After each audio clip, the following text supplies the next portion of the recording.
What's up, Scampers? Hello from beautiful, sunny Southern California. Hang on a second. That's better.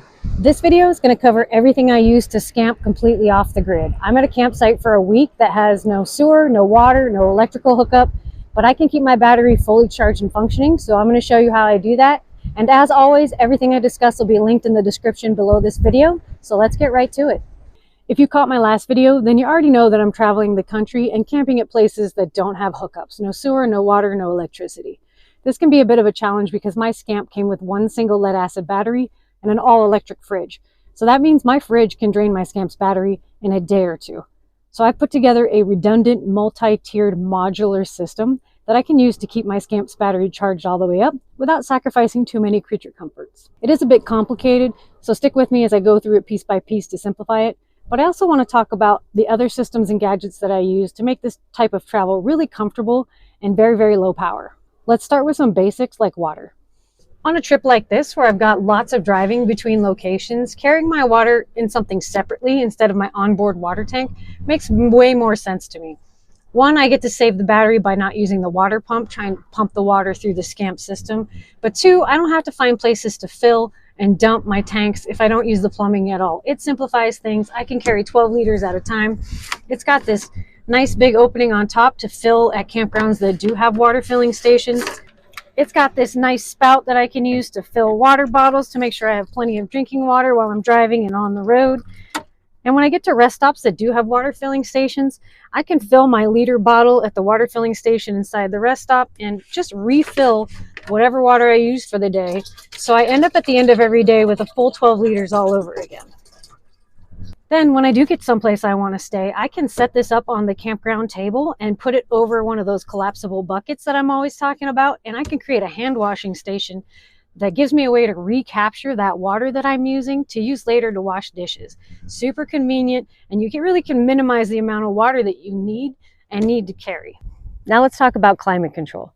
Without plugging in my trailer, I can't use my air conditioning, so that limits me to the use of my roof fan and my furnace. And that's one of the main reasons that I love traveling on the shoulder seasons like the spring and the fall, because you've still got warm days, but you've got nice cool nights. And the best way I've found to keep the heat out of the trailer during the day is to put Reflectix in all my windows and vents. This silver insulation works wonders in keeping the sunlight out of the interior of the trailer. So whether I'm on the road or I'm in a remote campground where the sun is beating in the windows, it prevents the heat from transferring into the inside of the trailer. If you can keep the sunlight out, you can keep a majority of the heat out with it. This means I can use the battery-powered roof fan and the naturally cool air in the evenings to cool the interior of the trailer down at night. Then in the morning when I wake up, I cover everything up with Reflectix, and it prevents the interior of the trailer from heating up too much. So when I'm on the road or it's a hot day, I just install the Reflectix into the windows. And luckily the screens on my Scamp open, so I cut Reflectix to perfectly fit between the window and the screen. I can just slide it between the two for that half of the window. And then the other side, I use the window frame to hold Reflectix cut slightly bigger than the frame itself in place, just with tension alone. This system is really easy to install and remove as temperatures fluctuate, and it works wonders in temperature control. It makes it really easy to keep my trailer cool and comfortable, even without the use of my air conditioning. And for my roof vent, I put little adhesive squares of Velcro on the Reflectix and around the vent here. Let me just give you a demonstration of how well this system works. Clearly it's broad daylight. Let me close the door and you'll see the difference. This is the middle of the day. Reflectix works wonders in keeping the heat and the sunlight out of the Scamp trailer, and it's absolutely power-free. But when it does get cold in the evening, I occasionally use my furnace. I try to limit the use of my furnace because the fan does draw from the battery, and if I let it run all night, I could wake up to a dead battery in the morning. I always try to pack extra blankets and have plenty of warm layers, and in that beautiful Wyoming campsite in my last video, it got down into the 30s, so I did wind up using my propane heat, which means condensation is a real consideration. Propane heat is a wet heat, and when you have all the windows closed and little ventilation, your breath combined with the propane heat can add a lot of moisture to the interior of the Scamp. An easy way to mitigate that moisture is to open the windows during a warm day, or if you have hookups, you can run the AC. That'll help dry out the interior too. But when you're camping off the grid and you don't have the AC to run, if you have a lot of humidity, it can be difficult to dry out the interior of the Scamp if you use the propane heat a lot. That's why I carry these hanging damp rid bags. I find that the hanging bags work so much better than the buckets you can find, and they can hang anywhere. So you can just leave it hanging out right here or on any cabinet really, and it'll slowly draw the moisture that accumulates out of the interior of the Scamp. This is another completely power-free way to mitigate moisture when you're camping off the grid. Now let's talk about one of the big ones, battery life.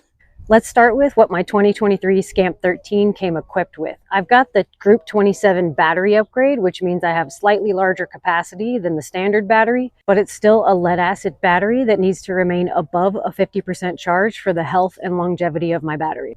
Inside here, I've got a fridge that is 100% electric. It's not a three-way fridge, so there's no option to switch it to propane. So my all-electric fridge is my biggest battery charge vampire out of everything in my Scamp. This is what will drain my battery the fastest.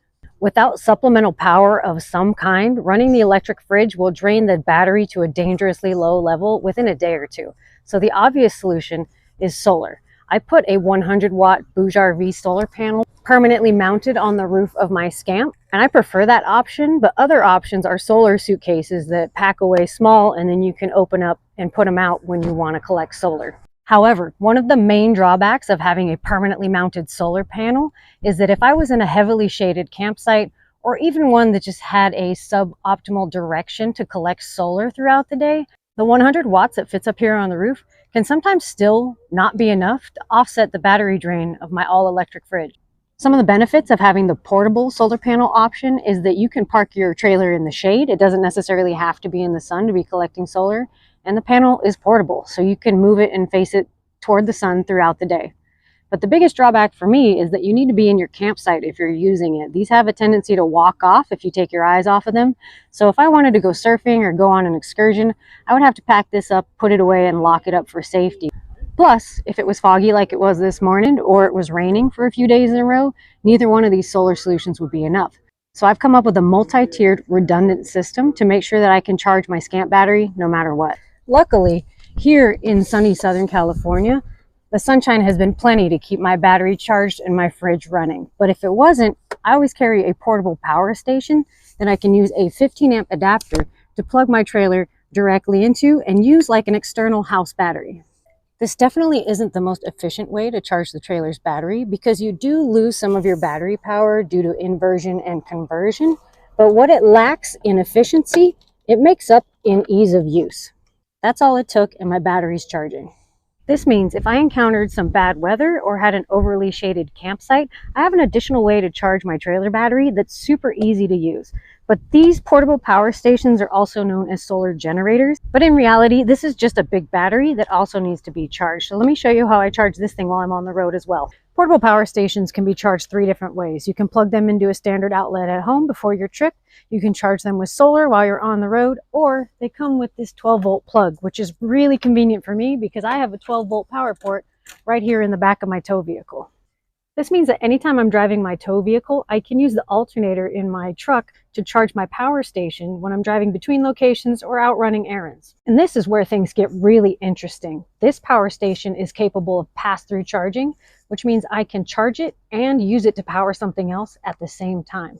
So with that capability, I have a whole other system that I can use, so I don't even have to use the refrigerator in my trailer at all.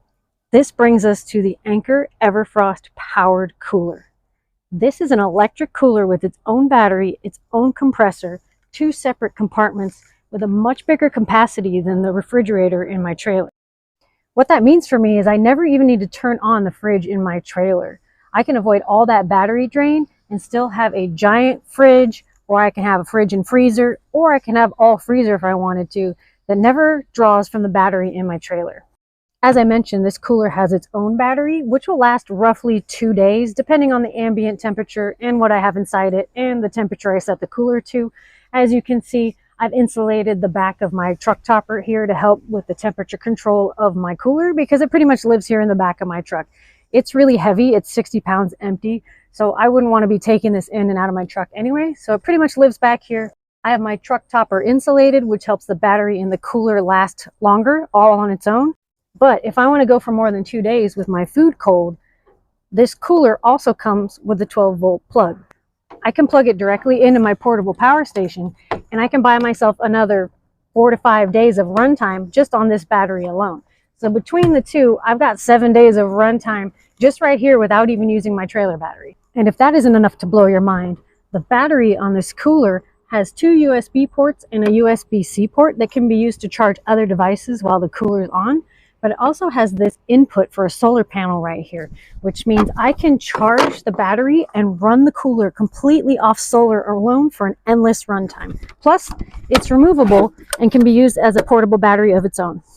Anker makes this 100-watt solar panel that's foldable. It's very thin, it's very lightweight, and it is plenty to run this cooler to have an endless runtime when the sun is shining. It's got this little bubble on here that helps you maximize the efficiency of this panel. It helps you align it perfectly to the sun. And when you do that, the battery in the cooler charges in a couple of hours, and this panel can run the cooler the entire time the sun is shining, even when it's cloudy. So with this solar panel, I basically have an endless runtime on a separate fridge, so I never need to use the fridge inside my Scamp. And this works great for me because I find the capacity on this cooler is much preferable to the limited capacity inside the trailer's refrigerator. Additionally, my Anker solar panel has some output ports of its own. If I want to charge devices simply off of that solar panel, I can get my phone charged up, my Garmin watch charged up, anything I want to while the sun is shining, just with that solar panel alone. But there are times when I'm traveling solo and the capacity of this fridge in the trailer is enough, and I want to save the weight of not toting that giant heavy cooler around. So when I go that route, there are some things that I do to preserve the trailer battery and save it for the refrigerator that's on board. If I want to keep using my fridge, I have to find ways to use the battery less. One of the easiest ways for me is to use these solar powered Lucy lights. They collapse down to store away easy. They charge themselves by solar. They last a really long time, and they can hang anywhere in the Scamp if you put a carabiner on them, and they're actually quite bright. I tend to prefer these at night in the trailer anyway, just because it's a softer light than these harsh Scamp lights. But one of these is enough to light up the inside of the trailer, even enough to cook by. I have two. This one's the colorful version, which is just kind of fun for ambiance, but I tend to only use one. I can use the other one around the campsite. The original clear light is definitely brighter and better for doing things by. So if I had to do it again, I'd probably just get two of the original clear ones and skip the colorful one. But it's fun, and I have a good time having different colored lights around the campsite. So not using my lights is a way to save the battery. Minimizing the use of my fan and my heater definitely helps save the battery.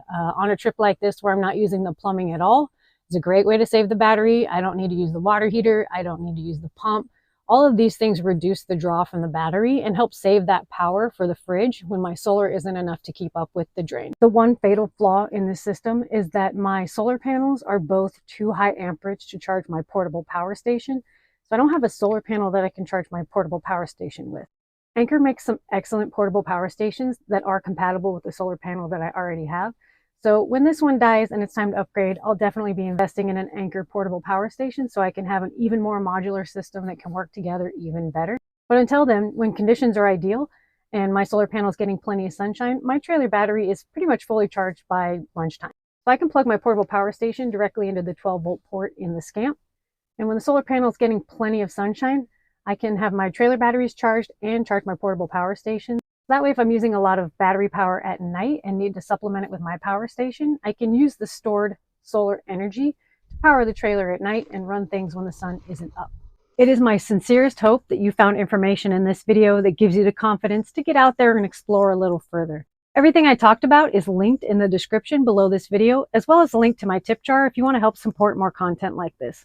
Thank you so much for watching this video. Until next time, cue the surf montage.